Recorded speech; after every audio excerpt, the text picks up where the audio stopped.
Hey, we are live here, Facebook world. Hello, I am John Hoff, and I have our dietitian here, Matthew Kress. Matt, how's it going there in France? Pretty good, pretty good. Going good? Thanks. Right on.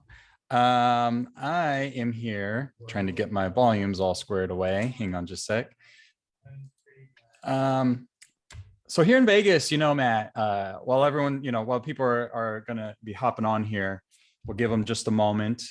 And Vegas got kind of cold the other day. I know it's not cold compared to what some people feel is cold, but I was chilly. It's starting to, the weather's starting to change. I love it. Halloween's coming. Halloween's one of my most favorite holidays. Hmm. Uh, I mean, what's Halloween like there in France? Like, do you guys celebrate Halloween much there? Or? Non-existent. It, I Really? mean, it does exist. People know about it, but it's not as big as it's way not as big as it is back in the U.S. Mm-hmm. I was actually with a group of friends the other day, and they were like, if I could go to the United States for a certain period of time, it would be for like the fall autumn season because you guys have uh Halloween, you guys have Thanksgiving, and we don't have that here. And that's not to say that they don't have like their own like version and they don't have their own holidays, but the United States is very extravagant with the Mm-hmm. festivities and how Americans celebrate. And you'll talking and I was talking to them about like when neighbors would decorate their house for Halloween or even for Christmas, and they're like, people don't do that here. And Really? it's true that, right now I'm in a city, so it's not the same thing. You can't really do it in the city. But like, there might be a jack-o'-lantern or two, but Halloween, it's more like you'd go to a party and you'd be like a Halloween costume party, Yeah. but you wouldn't really see like kids trick or treating or anything along those lines. Ah, okay. Yeah, with four kids, we were up with our lights and Halloween decorations early and everything, and we get into it over here. I'm always curious about what other places do. So today, hello everybody, by the way. Thanks for being here. Appreciate it. You can see I'm not wearing a hat today, right? I was like, should I wear a hat? Should I not wear a hat? I like to wear my hat, but um, just for you, Matt, I decided not to wear a hat. So But nice. seriously, good morning, good afternoon, everybody. Thanks for being here. I see Teresa's here, says good morning. If you're here watching live, please say hello. Let us know you're here so your name can pop up. We can see you here. If you're watching the live, say hello. Or I'm sorry, watching the replay, say hello, even if you're watching the replay. And it's great. Okay, so today we're going to talk about like low carb, this thing about low carb, and it's kind of like boring food. Like I can't stick with it because it's boring food. Here's the thing. I asked a question the other day, all right, in the Facebook group. You guys probably saw that I asked a couple questions on like, I think it's Friday and Saturday. I asked like, if you've been struggling with low carb, what do you attribute some of the lack of success to? I've also said, I asked a question of, I want to lose weight or get healthy so that, and I asked people to complete that sentence there. And I had a lot of great responses. Some of the responses were things like the food was boring, the lack of success one, the food is boring. And the so that one, people wanted to get healthy and stuff. And I want to, Matt and I both have some things we want to talk about today about low carb, with your perception of it being boring, to maybe help you make that shift so that it's not so boring. And it's fun because we actually haven't talked about what he has, and we haven't talked about what I have. We just kind of, we wanted to do it live here, and I'm always excited to know what Matt has to say there. Always some kind of new thing that I'm learning and stuff, and that's great. So yeah, if we can make low carb less boring, right? If it's less boring, you're more likely to do it and stay with it. If you think riding a bike is boring, are you going to ride a bike tomorrow? Are you going to keep riding a bike? No, no, you're not. But if it's fun, or if it's at least not boring, then you might actually get on the bike and go for a ride with your friends or something. Yeah. Okay. So I see we got some hellos in there. I got Chris, Catherine, Annette, Brenda, Elizabeth. What is up? Thank you for saying hello. All right, Matt, I'm going to throw the ball in your court here real quick. All right. So somebody walks up to you and says, you know, Matt, I just can't stick with it. I can't stick with it. Low carb is boring. You know, like what are some things you would say? And it's hard to convince somebody, you know, they kind of have to, you're there and they have to get there, you know? Yeah. So if it's a friend or if it's someone that I know, I'll say, come over for dinner. Mm-hmm. That is the easiest way, because half of the time, the people that, so, you know, I'm going to say, excuse my judgmental attitude. Give it to me. Give it to me. Come on. A lot of you don't know how to cook. A lot of you just don't know how to cook. And don't go there and don't learn. And you don't learn and you don't know anything. You don't know anything. You don't, no one. So just like how when you go to math class, you have to learn how to add and subtract before you divide, before you do, you know, long division, multiplication, and then you do like your square roots, and then your, you know, all your, before you get to the more advanced stuff, right? You have to do the basics. And no one has, a lot of people, everyone that has told me that low carb is boring, all of these people have never taken the time to learn how to cook. It's a perception. And I hate to make that generalization, but I'll ask them, what do they know how to make? And they'll be like, salad. Oh, okay, so you're just having a hard time transitioning because you don't know what to cook anymore and you're bored. Because saying low carb isn't flavorful or is boring is, oh, it just hurts my feelings, you know? I've never eaten so good in my entire life. Yeah. And I mean, the carbohydrates, I could leave them. I gotta tell you, if you're going on the low carb diet, you're in for a treat, because pick your favorite meal and learn how to make it low carb. Yeah. That's step number one. There are a ton of resources. All you have to do is find either low carb substitutions, or you have to learn how to cook. I gotta tell you, it's an investment. Hang on, it takes time.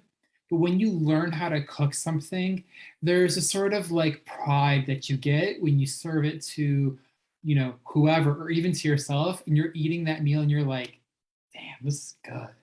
This is good.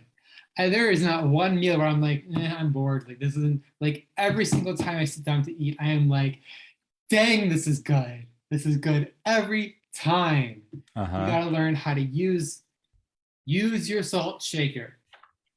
If your food is bland, use your salt shaker. Get the good salt. That crappy Morton's, when it rains, it pours, with the umbrella and the salt pouring out. None of that stuff. You get the good salts. You can even get, you can do the pink Himalayan salt. You can do Celtic sea salt. The Redmond's salt is really good. Get good quality salt. It'll take your dishes from here to here. Oh, here's one. Herbe de Provence. It is, I will go grab it for you guys. It is a well-known herb mix here in France. And it's staple. and everyone loves it here. I'll grab it for you so you guys can have a visual. That salt, by the way, like, don't be afraid of salt. Salt has gotten such a bad name over the recent years. And I always say it like this, since Matt mentioned salt, I always say they're blaming the wrong white substance. Salt is taking a lot of the blame that sugar really is responsible for. And it really kind of sucks about that. So here's my salt. Let's see. Hold it steady there. Okay, you came. Did I say Cambridge or no? No, this is Camargue. This is a salt bed in the south of France. Hang on, there's no map of France on here, or the beach. So this is good salt. This is good salt. Use your good salt. Okay, now the actual one I'm talking about. And the salt that's in here, it's a little wet because it comes from the sea. So, nice. I have some Hawaiian sea salt, which is really, it tastes like the sea. Yeah. Okay, this is what I was talking to you about. So it's herbs, basically herbs. DE means from Provence. If you write into Google French herb mix, this should pop up. It is a mix of, hang on, I will tell you, rosemary, thyme, marjoram, and oregano. And I put it on everything. It's so good. Yeah, that bumps up the flavor for sure. We have an Italian blend like McCormick's or something here. Yeah, and use the real stuff, okay? Don't be afraid. And a lot of the times, I see a lot of people, they're afraid to use their seasonings. Go for it. By the way, go for it. Tess, you don't like salt? You don't? Oh, I'm sorry, Tess. I'm sorry. Actually, I'm just kind of kidding around and everything, but Lindsay makes fun of me because a lot of times I oversalt food, and I always have to dial it back, actually. I use a lot of salt. I don't feel bad about it at all. People have commented on it. I like the way I eat. I feel great. Got great energy. Everything's doing its thing. I would say if you're struggling with your salt intake, what you would do is you would grab a tablespoon or like 2 teaspoons, get a little ramekin. You scoop your 2 out, and then you put it into your little ramekin. Use that throughout the day, and that's your goal. That's it. That's it. So a few other things I did want to touch on for your thinking that low carbohydrate diets are not good. My first thought before I even get to like salt is your microbiome may be in ruins. Okay. Yeah. Absolute ruins. If all you think about are Fritos, I mean, I'm obviously exaggerating, but if you're thinking about breads, rice, just like carby foods, sugar, if you really need sugar, or just sweetness, then there's a lot of work to be had.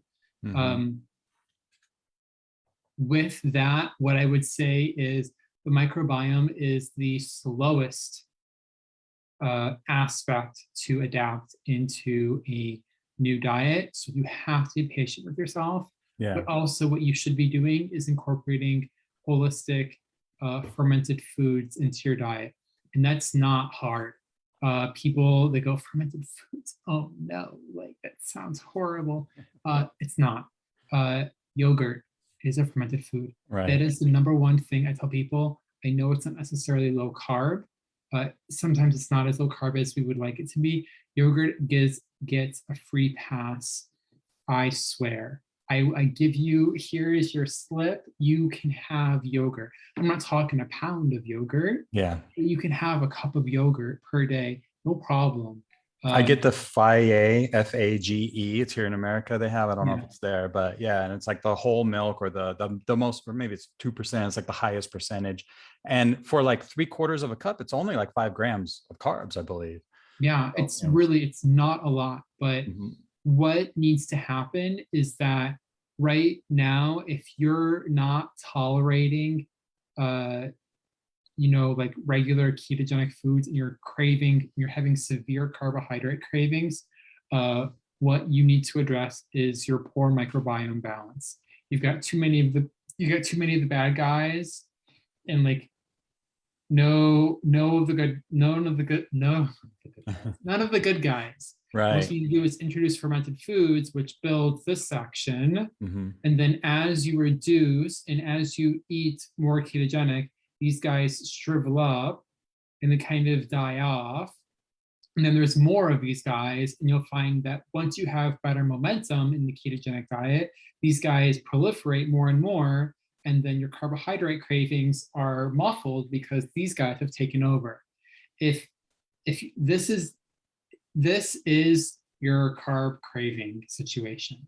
The bad If this is bacteria what you're over. feeling, you have a Mhm. lot of work to do. And I'm really sorry, and there is no way around it. Uh, Mhm. Fermented foods, start with Playing in the that. dirt. Even if you're not ketogenic, start with fermented foods, and then introduce uh, more healing fats. And then you have to introduce healing proteins. And animal fats and animal proteins feed the good bacteria, which is important because you're trying to rebalance the gut. You're trying to do So let me ask you this, this. Matt. So when we were trying to rebalance the gut, how, like, bring that together for me, how that helps to make low carb a little bit less, boring in someone's perspective. So someone that has a better balanced microbiome is going to enjoy their food more when Mhm. it's based off of the good healing Like proteins cravings and or fat. something. Yeah, Like, cravings are become non-existent. So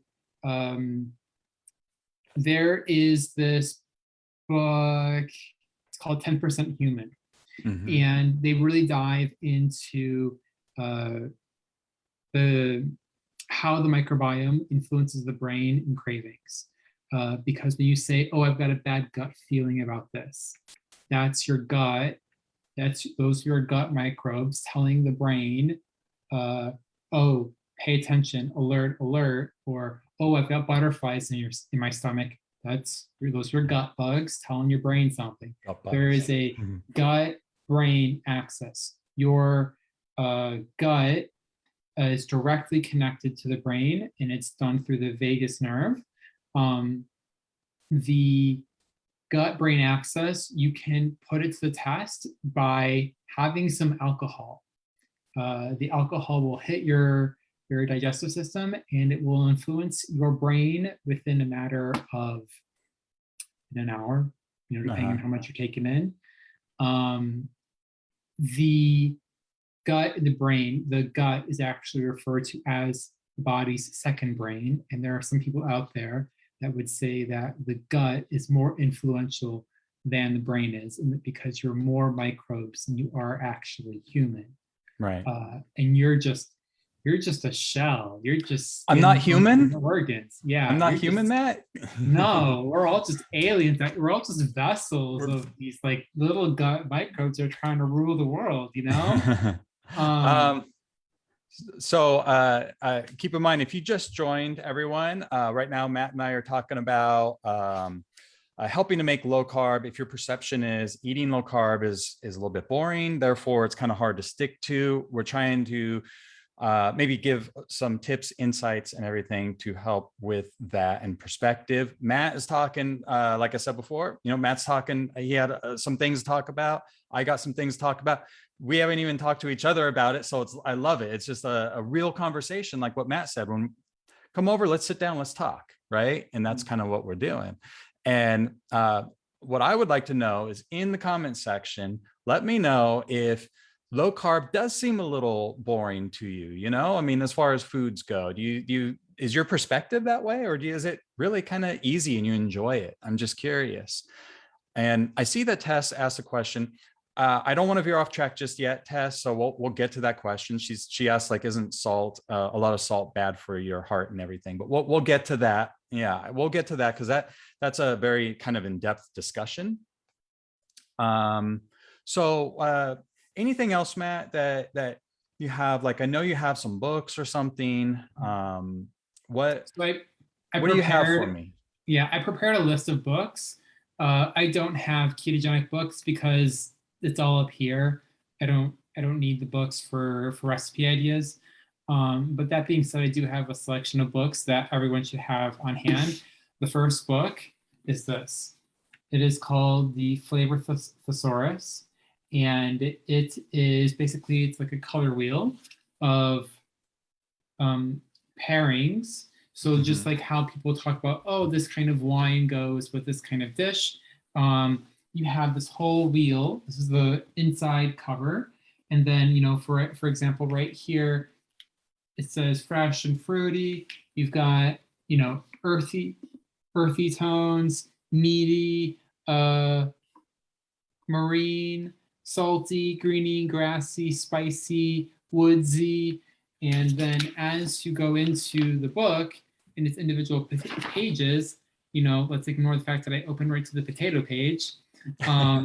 Let's go to the mushroom page. What about like the fish page? Is there a fish page? Because Tess said, what are some good ways to season fish?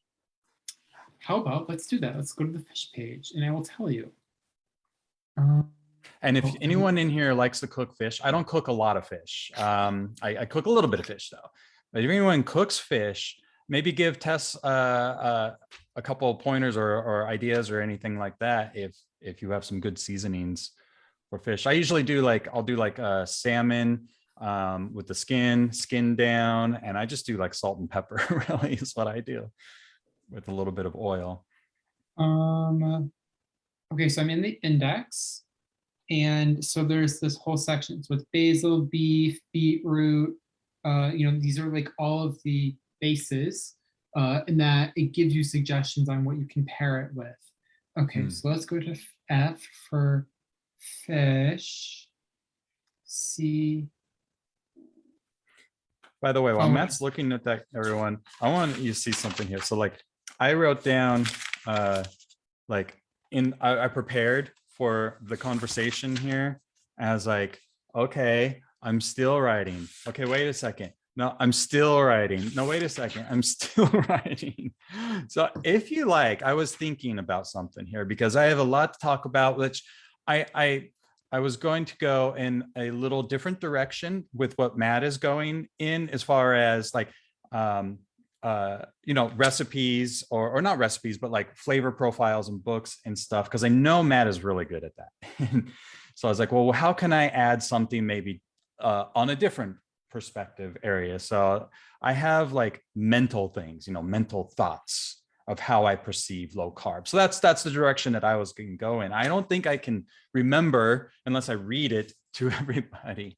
If you would like, what I could probably do is just write all this out, maybe in a PDF or something like that. If you guys would like that, just type guide below, and maybe I'll put that into a guide or on a page or something, and you can read. I'll write out all this stuff that I was just spewing out in my head. I just sat down this morning and I got quiet because I find that is the best way to really pull something that I know or feel and I want to have perspectives on.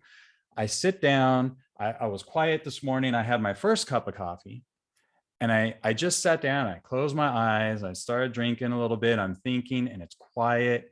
And I'm like, oh my God, I gotta grab the book. I grabbed the book and I kept writing and I kept writing. I'm like, how in the hell am I going to remember to say all of this on a live stream?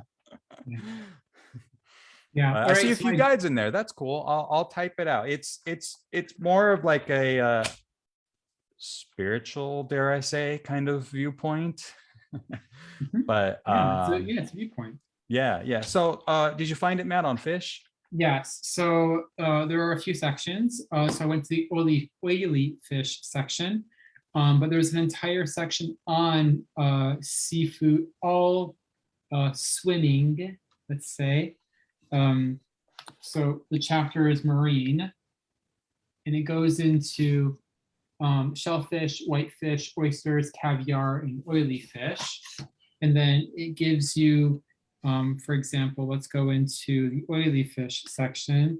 One of the recommended, very keto, oily fish and avocado. And it says, according to David Camp, the California roll was first conceived in the 1960s. And they talk about, incorporating oily fish with avocado and, how it paired well to make sushi.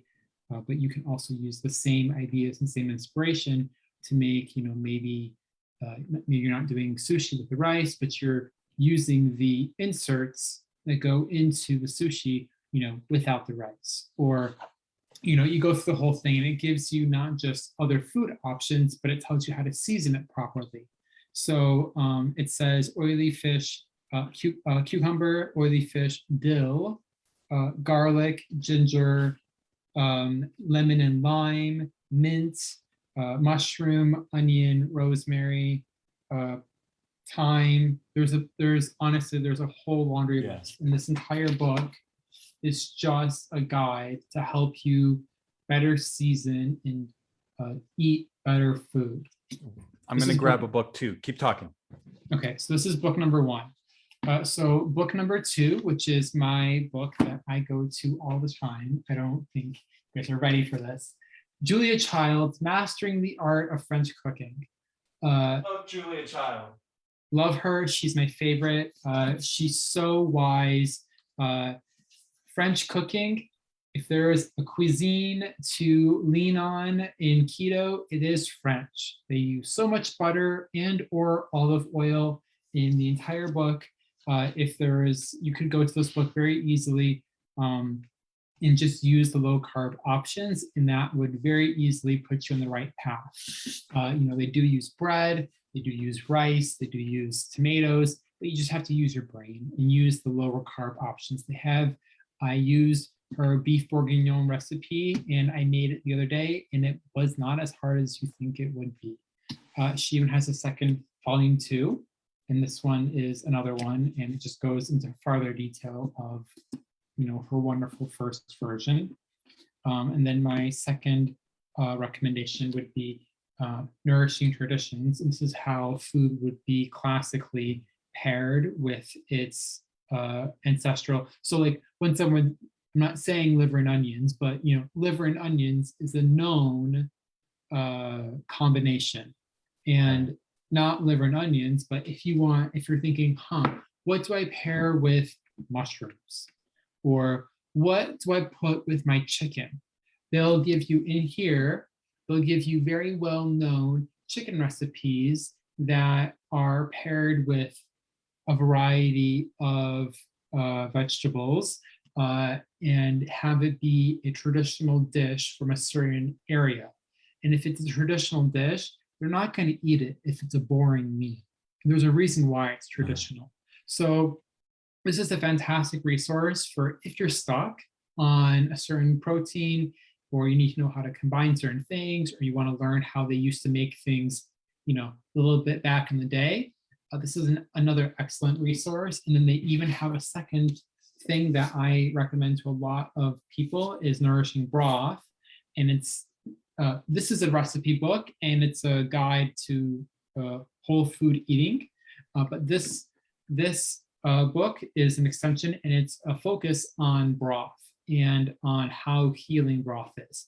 I have a lot of clients that drink a lot of broth, and this book is a fantastic way. The first half of the book is just testimonials and proof and like studies, and tells you about the healing properties of the broth, and it explains why it's healing. And then it goes into basic techniques, and it goes, first page, I flip to basic technique. You can't go wrong. You read the chapter, it takes you a whole 5 minutes to do because it's not that hard. It gives you troubleshooting guides, and then it gives you, there's the entire second half of the book is just recipes, and it tells you how to make chicken stock. And I gotta tell you, I made chicken pot pie the other day. Best chicken pot pie I ever ate. Nice. What kind of broth did I use? This one right Pulled it out here. of there. There you go. Yeah. So that's my inputs for eating better on a low carb diet. I do think that there are a lot of people that are just stuck in a standard American diet way of eating, and they don't know how to venture out. So what I would do is I would just follow a bunch of people that are on the ketogenic diet, and I would just follow their lead. And then I would, consider one of the books that I recommended and flip through that, find a dish that speaks to you and get really good at it. Make it all the time. Yeah. And make it delicious. That's it. Kimberly asked if we could put maybe in the comments section or something, the book titles or something like that, or how they can find it. So maybe after the live stream, you could type in a couple of those. That would be great. Tess asks, is sour cream bad for you or okay? Sour cream is not bad for you. It's best when it's coming from the farm, obviously. I have no problems with sour cream. Cool. And then let's see here real quick. Okay, cool. So yeah, and Tess, again, we'll get to the salt one in a moment. Just a quick thing would be if salt is an issue that you're worried about, you want to learn more, there's a book called The Salt Fix by James Antonio. Yeah, okay, great.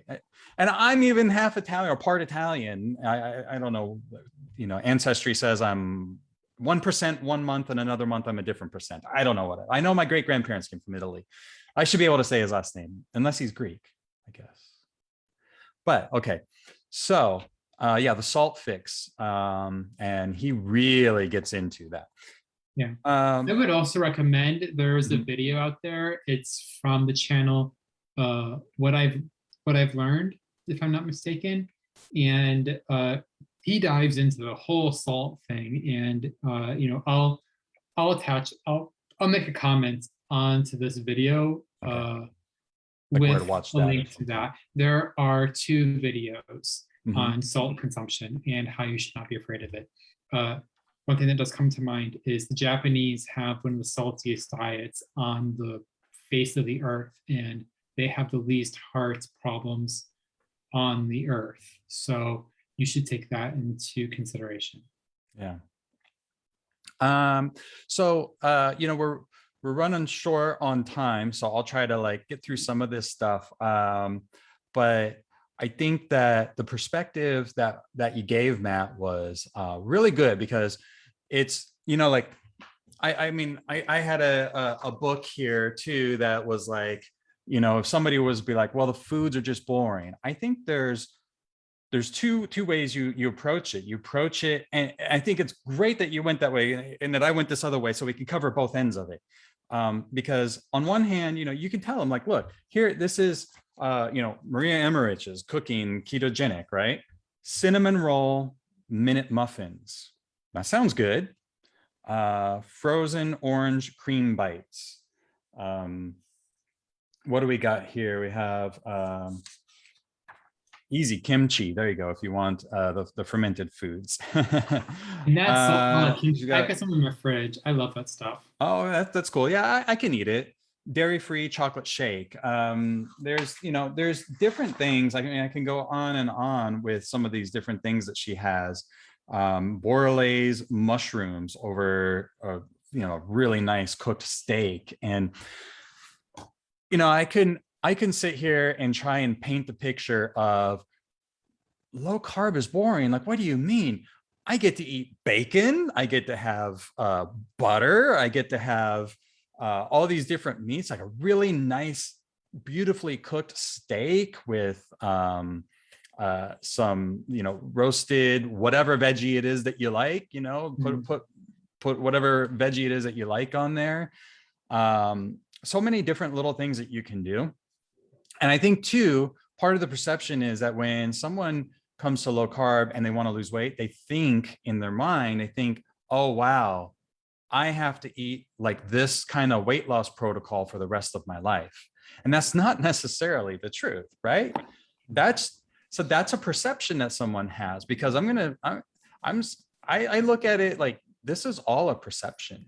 If somebody comes to me and says eating low carb is boring, I'm like, oh yeah, well, Matt over there says it's not. So that's a belief that you have. It's a perception that you have. It's not truth. It's not truth. So, can that perception change? If that perception can change, all of a sudden eating is not going to be boring. So like, for me, eating the way that I do it is kind of, I had to think about this a little bit. And when I was reflecting on it this morning, it is a spiritual thing for me in a way. I don't think about it like godly spiritual kind of thing, but it's like my way of life and how I see things. And I think that what a lot of people come into when they come into the problem, so I asked the question a couple of days ago.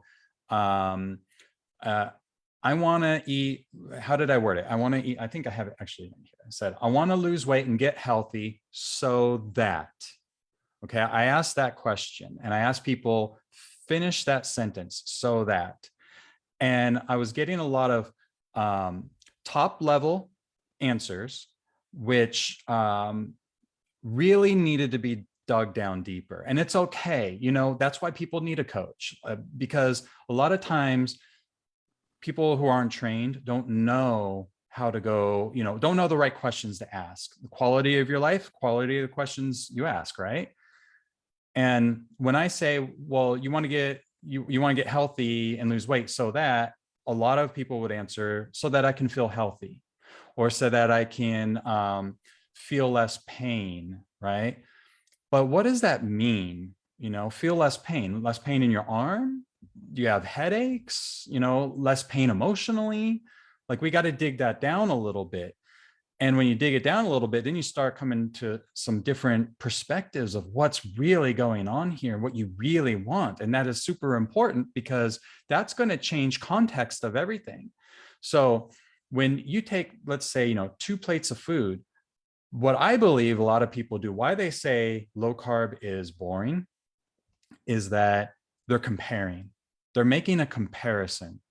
They're comparing, wow, here's this, chicken baked in the oven. I boiled some Brussels sprouts, and I can't All that have is low in fat, and that's not necessarily ketogenic. Yeah, okay, but it's low carb. Throw that out there. You throw some butter in there. Ooh, right. Oh, now we're totally. cooking. Right. Yeah. You jazz it up. Bacon, you put a neat little like sauce over the top. You can really jazz it up.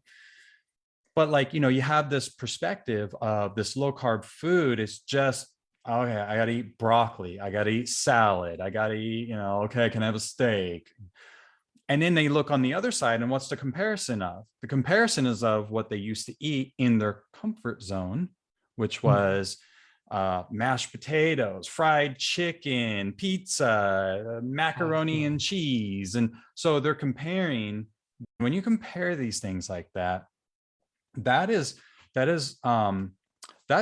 comparing at a surface level thing. Like when I asked someone, you want to get healthy, why? And they say, or you want to lose weight and feel better, why? Because I want to feel healthy. Well, that doesn't really help a whole lot. We need to dig that down some.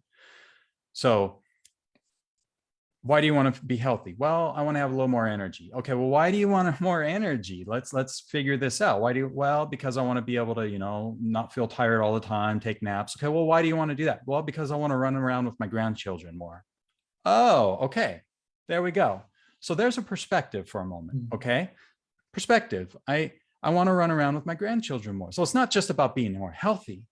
You actually want more energy so that you can spend more time with your family, and you're not sitting inside while everyone else is outside having fun, right? So now you come to this perception of the food. So for me, when I look at the food, low carb food, which I see as tasty food, but I see that as something that nourishes my body, gives me energy, gives me life, gives me that walk around the block that I can do. Because there's times, look, I eat something that's not on my normal way of eating, and I'm just like, I can't move. Let's go for a walk, babe. Nope. I'm going to sit here. I'm too tired. And when people look at what are you comparing that to? If you see the food, so now you change your perception of your low carb food, not as this mundane thing that's on your plate, but as something that's giving you life, feeding you energy. You see your grandchildren on that plate. You see fun on that plate. And now you come over here and you look at that plate, you see mashed potatoes, you see all that stuff. But now you start viewing it like this. It's taken away. That's taken away from your energy. That's taken away from your time with your grandchildren. Now we're getting somewhere. Now we're going to start looking at what is on that plate differently. And it's a different viewpoint of surface level, that's boring food. Surface level, that's fun food. We're looking at the deep level. This is my goals, my passions, my wants, everything I want here, and everything over here is taking away, is sucking away, and this side is giving. And when you start to have this shift in thought process, the comparison that you were doing before now makes low carb not as boring. It can start to shift you in that way. Let's see, and gosh, I wrote so much here. I don't even know where to even go in here. I can't convince somebody that low carb is not boring. It's something that they have to come to and get to on their own. I can paint a path, I can paint a picture, but ultimately, they need to get there. Because you can like I put on here, you can speak it into existence. You literally can speak your life into existence. If you keep telling yourself, if you keep saying that you struggle with low carb because the food's boring, what are you going to get more of in your life? What are you going to get more of? Because this whole thing going on with life is kind of like a snowball effect as far as progress goes. When you put your energy into one direction, some people say it's like, oh, when you drop a rock in a pond and it makes the ripples, right? And it changes things. But it's really not like that. Because when you drop the rock in a pond, there's a ripple and then it fades away. But what life does is when you drop the rock, the waves start, and the more you stay with your attention on that concept, that attention in that direction, it amplifies the waves. It amplifies them, and they get bigger and they get stronger, and you get more of. And so what I'm saying here is that if you keep telling yourself, low carb, I can't stick with low carb because the food is boring, you're going to get more of that, and it's going to amplify the effect. So you have to, like what you said in the beginning, Matt, you said part of the problem is you just don't know how to cook, right? In many cases, that's not the case for everybody, but in many cases, you don't know how to cook. And then perhaps you just don't even try to cook. And what I'm saying here is that mentally wise, it's the same deal. If you don't know how to cook in the brain, if you don't know how to get yourself to have the mental process to keep the progress moving and keep the momentum going, then if you never open the book on how to change this and to affect this, then you're not going to change this or affect this. Yeah. That has to be changed. At some point, it has to be worked on. You can't just expect, low carb orange creamsicle to do it for you. Like, you have to work on it from all aspects. Microbiome, the food, that's going to be like the physical part, the help break you from the physical addiction. And you got to have this mental aspect that makes a shift so that you can set a clear intention, and then you can put your attention on that intention. And when you have that action moving forward, it will snowball, and it works in the opposite direction too. If you keep perceiving something as hard to do, difficult to do, hard to maintain, I just don't get it, I don't understand why, you're going to amplify that. The difficulty. Yeah. So anyways, I had more to say there, but I could go on and on, but it really is, for me, very, very much a mindset thing. Sometimes we get this like epiphany thing that's like, oh my goodness, I need to go do this. And now all of a sudden you can do it. But for when you don't have that epiphany thing, you have to start digging deep into what is the meaning of this? What is the lesson I'm learning here? And I think that it's great too, to actually have the awareness that I think that the food is boring, because be thankful for it. Thank you. I'm okay. Food's boring. I'm glad that I had that realization that that is the way that I feel and the way that I see, because if you don't have the awareness, you can't change it. Yeah. And then when you have the awareness, so now you can sit down and say, okay, why do I think it's boring? Why do I think low carb is boring? And you can start writing a few things down, how you feel, what you think. And guess what? Once it's written down, it's nothing more than a little question or riddle to be solved, and it can be figured out. And if you can't figure it out yourself, then you find somebody who can help you figure it out, because it is something that you can figure out, but you just have to do a little bit of work. And, sometimes work is uncomfortable. But when you get this shift mentally, then you start perceiving the food differently. Then you start doing these things differently. And those doing the things differently start affecting you physically, and it snowballs from there. So that's kind of my little 2 cents that I went with it. Tess says, I used to be on oxygen, could hardly walk, had heart problems. I weighed 430. Since starting, I'm down 285, no more oxygen machine. I walk daily, go to the gym. Life's changed a lot. She's determined to drop another 100. That is awesome. You guys, as well as my own learning from things, it's helped me change my life. Thank you. Well, you're welcome, Tess. I'm glad that we're being insightful here. Stephanie says, I say boring because not sure what else to cook besides chicken and fish. So, my thing there would be, okay, so like I said at the very... pork, eggs,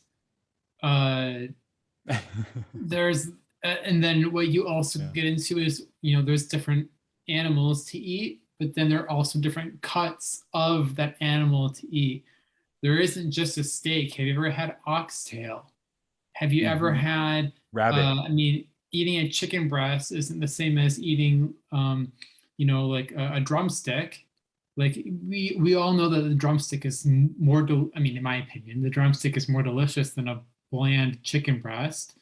You have oily fish, you've got shellfish, you've got eggs, and there's so many ways to prepare eggs. You've got fried eggs, you've got omelets, you've got scrambled eggs, you've got eggs with cheese, you've got eggs with like bacon. Who doesn't love ribs? Right. Ribs. If you are lacking ideas on how to cook your proteins, the book that you need to buy is this one right here. Julia Child's Mastering the Art of French Cooking, because she has a recipe for every cut of the animal, and it should inspire you. Very, very honestly, if you're at a loss of words, if you're at a loss of recipes for how to cook your proteins, there are answers for you. Yeah.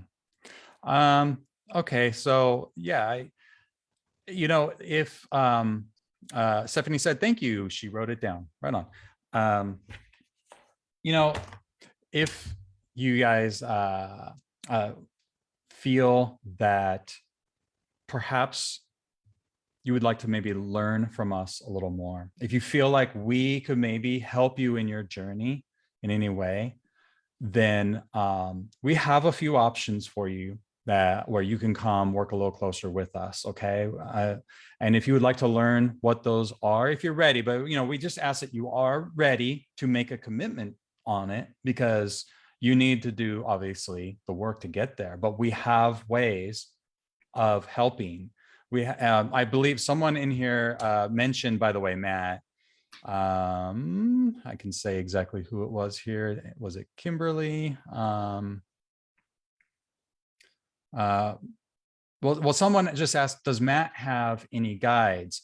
Yes, Matt has guides. It's called our core curriculum, is what it is. Yeah, it's Matt. So I'll write little guides here and there to help out in the group, but Matt's work, the guides, the videos, it's not just guides, but it's videos too, is our core curriculum. I mean, I've added stuff in there as well, but I mean, I think you guys can kind of see where Matt and I have what I think is the perfect combination. You got like the physical real world, like change microbiome, eat these things, do these things. I'm having cravings. Matt's like, oh, great. Well, here's what you do for that right there. I stalled out on weight. Matt's like, okay, well, you stalled out probably because of this, and this. And then you have me with like, what's going on up here?